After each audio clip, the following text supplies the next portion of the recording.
You are listening to the Julie Parker Practice Success Podcast, where you discover management insights and strategies for your successful dental practice. There are also interviews with key people in the industry who have advice and services to help you and your team achieve great success. Welcome to this episode of the Julie Parker Practice Success Podcast. And with me today in person, which is rare and wonderful, I've got Juen Phie from Phie Partners. And all of the dentists out there will be terribly thrilled by this discussion because the work that Juen does is for your financial freedom, which is just fantastic. Welcome, Juen. Hey, thank you. Thank you very much for having me. It was great that you were able to squeeze me in on this trip to Melbourne. Oh, it's fantastic. Because whereabouts are you from? Western Australia? No, Adelaide. Adelaide, beg your pardon, Adelaide. So it's fantastic that you can actually get a chance to go out and see your clients one-on-one. It makes a difference, doesn't it? Absolutely. Early days, I would try to visit every client, no matter which part of Australia they're in person at the very start. And I guess over time it got a little bit harder and harder, but I actually definitely try to keep that going. Yeah. We've got the Australian Dental or the Melbourne Dental Expo coming up next weekend. Oh, cool. And I'm really looking forward to it because, virtual is great. It's easy, it's convenient. And I was just talking about Charles, my husband, to you before. Yeah. And Charles has got his own program, the Charles Covest Show. And his topic on Sunday was stop choosing the convenient path. Yes. And virtual can become so convenient, you stop actually interacting one-on-one with people. It's just too important to avoid it. Absolutely. Yeah. No, so how did you get to this position in your career? I guess I've been an accountant for 20 years in my own clinic, in my own practice since 2019. And I guess I was lucky enough to have gotten some friends as doctors early days, and spending a large amount of time just being free to talk to them, explore a lot of parts of the business. Just it just grew organically from there. And so your career to date, you've been niching down to dentists and doctors. That's correct. Yeah, that's correct. Over the years, it's especially when you get a lot more busier, you got to really take a choice on which pathway you go, not only for their benefit, but for your own mental health as well. I think that's absolutely right. I think we can be falling into that trap of trying to be all things to everybody. Yep. And whenever you take any kind of marketing course, they always say niche down, because that's when you can start making that true difference to people. Absolutely. And that's what you're finding with dentists and doctors, isn't it? Absolutely. Early days, you try to be someone for everyone, and the type of dentistry, the type of accounting that I do is one which you're actually very passionate about the client. You tend to overinvest in clients, and if you're not getting the results, it does hurt you over time. And what we've found is in the medical space, we've just done very, very, very well. That's just tremendous. And you're a little bit braver, can I say that, than a lot of tax accountants out there who might be a little bit more conservative. And I know that when I've been in discussions and facilitating a practice sale process, for example, the conversations that I have with some accountants, it's a one aspect view of the value of a practice or the potential of a practice or what have you. And so I've noticed that there can be quite a conservative vein running through. Yep. But would you say that you're a little bit more bold than that in the advice that you deliver to clients? Yes, I would say yes. And the reason for that, and to sort of understand it, is that when I got my chartered accounting qualification and my degree at the age of 23, you think you've got wings, you think you're the be all and end all, like you become overconfident. And so that's where I ended up packing my bags, got married, went overseas to Malaysia. And in the process of going to Malaysia, ran away from accounting, one, and two, tried to do all this entrepreneurial stuff. And, ended up meeting a mentor. And in the process of meeting a mentor, he taught me sales and marketing. He taught me what real business is. And it's not what you learn in textbooks. It's not what you learn as an accountant. And so coming back, had a child, came back to Adelaide, and, it's really coming back to helping clients in the way that business owners do themselves, how entrepreneurs run their own businesses, in the way they think. And so, one of the things my mentor would always say to me, either there's a problem to every solution or there's a solution to every problem. And so, when you get stuck, are you really doing everything you can to find a solution? Yeah. And it's not necessarily only accountants, but I think every professional gets stuck in what they think they can say or what they think they can't say. So a lot of the times professionals go, look, you didn't ask me a tax question. I can't answer that. Yeah. You asked me an accounting question, but I don't know how to answer that because I'm not comfortable. Like, you're not prepared to go outside of your comfort zone in conversations. Yeah. And I think that's true for many industries. The one that's kind of coming into my head is the medical industry. Yep. And kind of with good reason in it, or not good reason, but there is a reason behind it. I think his name was Gary Fettke. He's a surgeon that was, I think he was an orthopedic surgeon, and he was giving dietary advice to patients who had diabetes, and that was the reason he was having to, amputate their limbs. Mm-hmm. And he got in trouble for that. Yep. And he got deregistered, I think, for a period of time for that. Crazy, absolutely crazy. So I think the learning institutions, the institutions that we vet that then govern our industry, I think they have really made people quite frightened and quite reserved about the amount of advice that they do give. But the people that suffer from that are the clients, are the patients. And we've got to just start, and I think it's a big part of that is responsibility. Yep. We have to stop taking the responsibility away from the patient, away from the client, and putting it onto the industry itself. Ultimately, it's up to us what we do with our health, with our taxes, with our finances, with our wealth, and we have to claim that responsibility. And when we do, then all of a sudden the kind of advice that we can reach out for is different. Yeah, absolutely. So one of the experiences when I was a junior accountant was a conversation with another accountant, which went along the lines of, well, I'm not necessarily here to tell them what they don't know. I'm only here to tell them what I know about tax and accounting. When I went to Malaysia, I realized I actually don't know a lot about a lot of things, in business. I immersed myself in a lot of business books. That was my, go-to place. Whenever my mentor asked me questions that I couldn't answer, I'd go to the bookstore and look for answers. And so, looking and talking to a client, they don't know what they don't know. They only know what they know. And, we have endless knowledge on where they're lacking because they're not versed in business. And so, any one idea that I give to a client could be transformational. It's knowing which idea for which client and, more importantly, at the right time. You give that idea at the wrong time, they can get offended. Sometimes, I've got to bite my tongue and just wait a couple of years. So 5 years might go past. And I say to them, do you realize in the 5 years that you've gone with me, this is your journey and this is what I wanted to say to you day one, but you just weren't at the right place for me to give this knowledge. And so, because, hey, for them, it could be a little bit offensive. I know what I'm doing. Okay, if you know what you're doing, I've got to let you, do it, don't I? Yeah. It's, and what you've said at the start, which was, they've got to take responsibility. And if they are taking responsibility with their own knowledge, then you've got to let them go through that process because, hey, I might be wrong. Mm-hmm. It's ultimately their business. We can only give them a bit of a nudge in the right direction because we think we see something outside in other clients or in other businesses that works well for them, but maybe it doesn't because every business is unique. It's different. It is different. I think all of our mindsets are different as well. I mean, we can get in our own way so much, but it depends on the level of bravado that you're going to bring to the party as a client as well. So you can give very powerful advice to two separate people. It could be the same advice to two separate dentists, for example, and one of them will go boldly forward, and if it fails, that's okay. That's part of business. That's part of life, and without failure, we can't improve.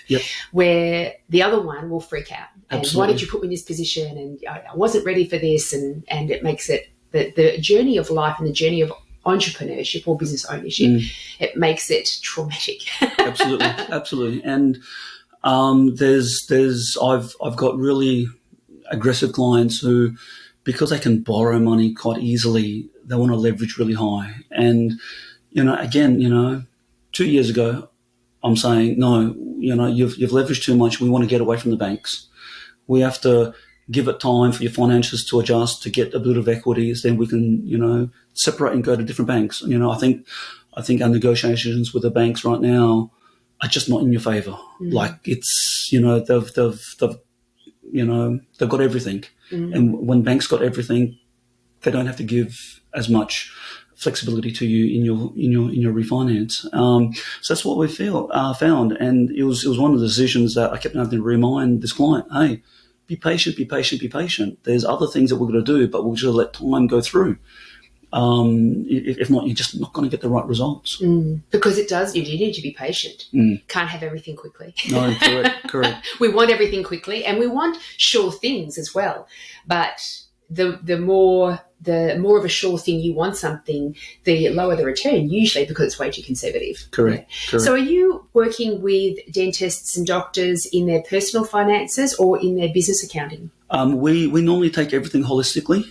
So when I look back over the 13 odd years that I've been in practice up to today, one of the things that I've been seeing as a common trait, so it's not necessarily a marketing spill, but I see it as a common trait that they're actually on track to be retiring on more than $6 million in net assets. And, excluding the family home, what is actually truly investable? And I'm sort of scratching my head there and saying, what is this? Was I on track to have a client base that was actually going to be achieving this when I first started? And it probably was no. It's just in post-COVID, I'm sort of looking at it and going, wow, this is actually quite interesting. And what I'm understanding is that it's because it's a layering of the conversations that we've been having with clients.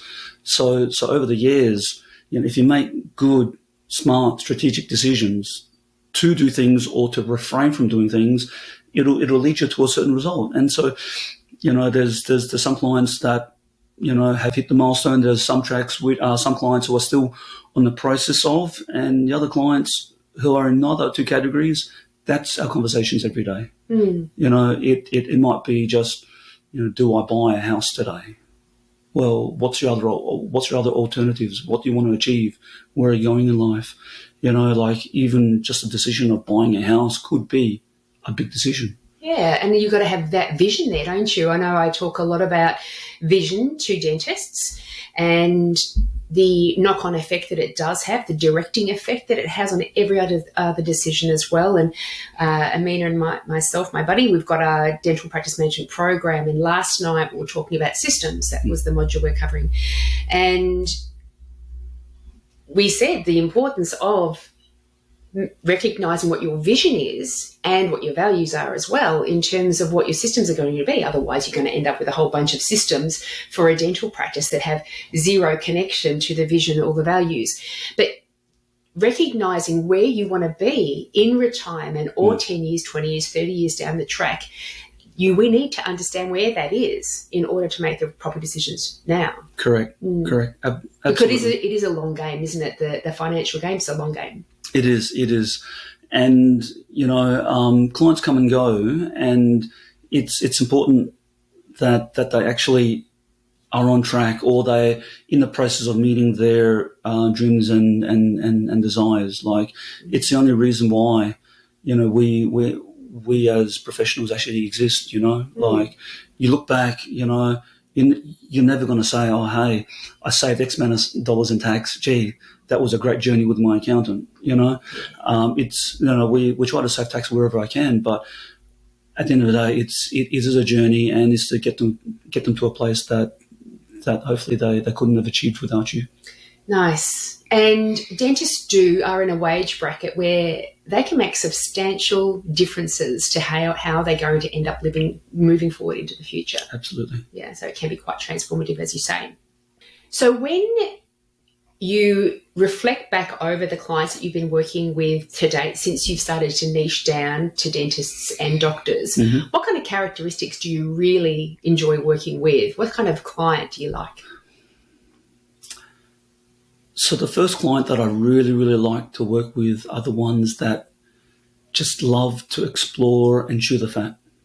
Like a client that is eager to learn and just bounce ideas off. Like no one idea that I have is going to be the be all and end all. It's going to be, hey, what do you think of this? And they go, like, ultimately, I want to try to bring to a client something that resonates with them, not necessarily resonates with another client. Doesn't matter, you know. It's got to be the right idea for that client. And look, it could be simple ideas, it could be profound ideas, and they're always the best. Like there was one, you know, potential client that I sat down with that I showed them, you know, we can reorganize your whole chart of accounts, but what do you actually want to be seeing when you sit down and look at your reports? It really shook him. He goes, Juen, I need to go off and spend a couple of weeks to think about this with my team. I said, great, go do that, you know. I won't take you on as a client just yet, right? Because I like anyone can reorganize a chart of accounts. That's not the point. The point is that can I bring you to a place of clarity? Like I'm happy to do just a bit of work on your chart of accounts to give you clarity and leave it with you. Come back to me if you really think that was transformative. If you come back and go, oh, Juen, anyone could have done it, well then, you know, maybe I'm not the right client. I haven't found the right, you know, transformative idea for you yet. It feels like that the conversations that clients would have with you would be ones that they've never had with their accountant before. I would hope so. I had a client over Christmas that I sat down with when I got back from holidays. It was, hey, Juen, I don't understand my tax invoice that I've gotten from my clinic, you know, so they work for a corporate. The corporate's given them a 5-page, you know, document, and they're like, I don't understand it. My accountant doesn't understand it. We spent an hour on it. Can you help me, Juen? And the very first words I said to him was, let me give it a try. Like, I haven't seen this tax invoice. Maybe it's something that even I don't understand, but let me give it a try, you know? Within, had it up on Zoom. I was making annotations on my PDF editor. Can you see this? Can you see this? Oh, yeah, I can see what they're trying to do because they're keeping track of hours practicing. They're trying to get to an hourly rate production. Oh, yeah. Oh, there's this. Okay, 10 minutes in. What do you think? Do you think I did better than him? It's not up to me to beat my chest to say I think I did better than him. You got to make the call, right? And she was like, "Wow, Juen, 10 minutes on the clock. that was amazing. I actually get it." The awareness of where we're going as human beings, it can be very easy to fall into the trap of not really thinking too much about that, or we think about it, you know, a couple of times a year when we go to a course or read a book or have New Year's celebrations and say, I've really got to get some clarity going on here. But time goes by so quickly. I mean, you look at the 3 years that everyone moved through, the lockdowns and the pandemic and all the things, and all of a sudden, bang, we're back to working normally. It's working, a lot of people are still feeling the pinch, but time does go by quickly and things happen over that time that can really jolt you off path. And the financial security that we can achieve, it absolutely is linked to freedom, isn't it? It is linked to how free we are to be able to travel or to not stress about money or to have money continue being made even though we've finished with our career. And again, I was mentioning Charles before. You know, Charles is 70 now. He's planning on living till he's 120 and never, ever retire. Yep. And so it's not all about having a retirement plan. It's really starting to get some clarity around what do I value, what do I think I would like to be doing, because it's an evolving thing. It's a changing goal all the time. You know, when you had a child, all of a sudden your goals would have changed and how, you know, what you want to do with finances, etc. And that same thing happens with dentists as well. And as I say, the conversations with you are different and the conversations with you are meaningful and it's putting meaning to their future. And I am just astounded because I think back, I had my own practice for 10 years and I've got a fantastic accountant. Daz is just tremendous. But you do feel like you're more in that directorial role of, do my taxes, do my this, do my whatever. And it's inspiring to be able to gather around you a group of people who understand that it's more than just the tax, it's more than just the accounting books, it's more than just the business, it's more than just a baby or just a marriage or what have you. Life is a complete journey, and it's our mindset that determines whether that journey is enjoyable or traumatic or meaningful or not meaningful. And bringing in these very key stakeholders to your world can make sure that you are always on that journey of awareness of where am I going, what's happening right now, how can I make the most out of this life, because today's going to go by real quick. Yes. Matter of hours, it's gone. Yes, absolutely. And it's very important that there's a patience element. There's also meeting a need element. Like there's this one client who's well and truly on his way to maybe 10 mil, 15 mil, right? And I think it was last year or the year before, I planted the seed. And when he was sitting down with me, I was sitting down with him and the wife, and I said, what you're trying to build here is intergenerational wealth, isn't it? Wow. Wealth for the next generation. And at the time, I think, he was a little bit stressed, but he sort of shut it down. No, I can't think. I like this, just too stressful, whatever it was. And so I sort of had to quickly pull back, pull it back, put that fishing rod back, Not now. But then I mentioned it again this year. And I said, do you remember what I talked about intergenerational? He goes, yeah. What do you think about that? He goes, yeah, Juen, maybe. Like you've got to be super patient. You've got to be super patient to make sure that you're never in a position to telling someone where their future lies. Like their future is their future, but it's only up to you to gently mold it. Because if I raise it again and he said, no, Juen, intergenerational, don't want to know about it, it's my money, I want to spend it before I die and things like that, well, I'll make that happen for you. Yeah. like that's our jobs as advisors. Yeah, that's good, because we need to sometimes move through the ups and downs and learn the new things in order to then think, oh, no, I can manage that. That's good. That's not too far beyond, to be able to actually have aspirations to that degree. I don't have so much of a fear of failure around that. I think I will be able to adopt the skills to be able to move forward with that. Correct. Have you got any kind of stories that you can share about successes that you have helped clients achieve?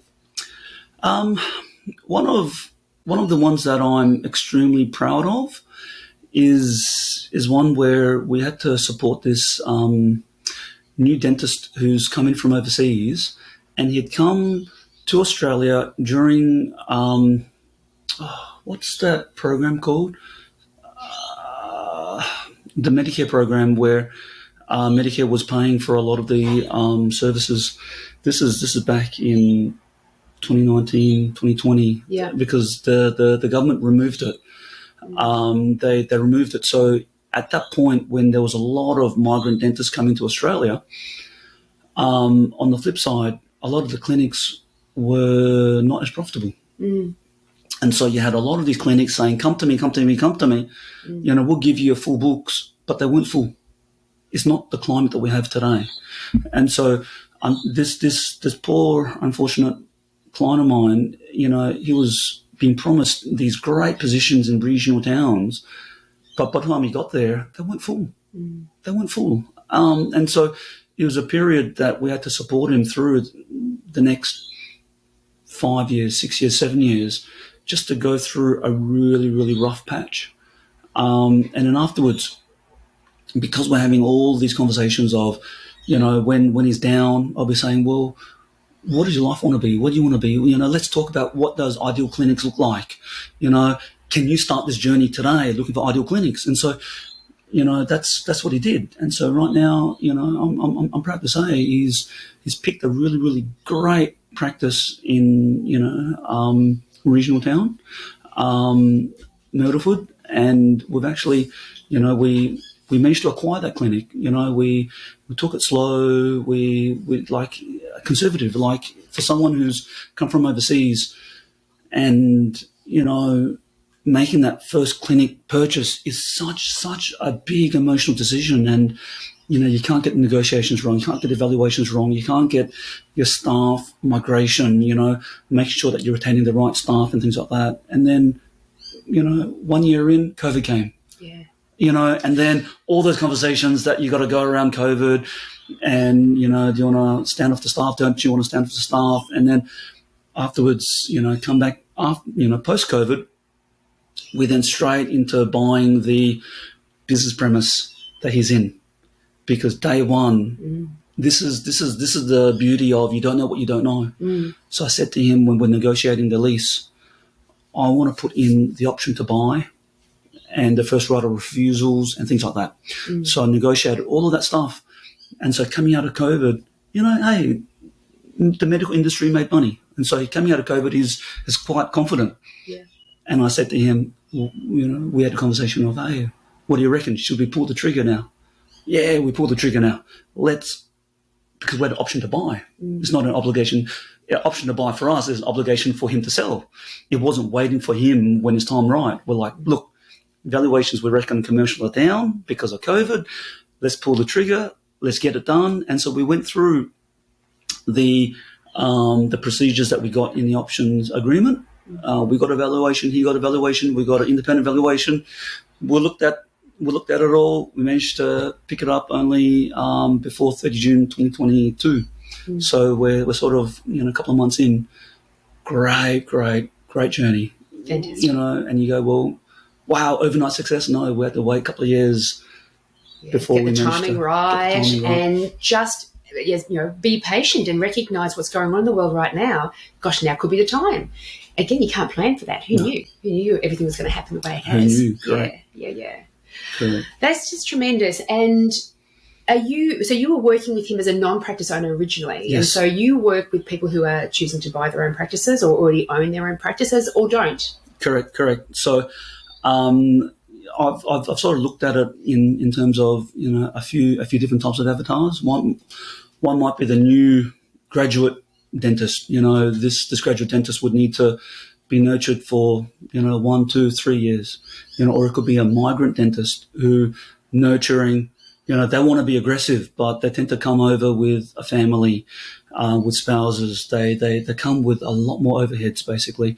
And so the nurturing process might have to be 5 years. It's just what you need to do. And then it could be those who are established practice owners, whichever avatar is it, whichever type of client who comes in, it's always with the same goal. It's always with the same goal, which is, put you right for retirement. They might. I had one come in from Northern Territory, an introduction from Northern Territory the other day. He's like 55 years old. Juen, do you think I've got time to retire well? And should I buy my own clinic? Well, it comes down to how much savings you have. What's your risk tolerance for if if you had dry patches in your business.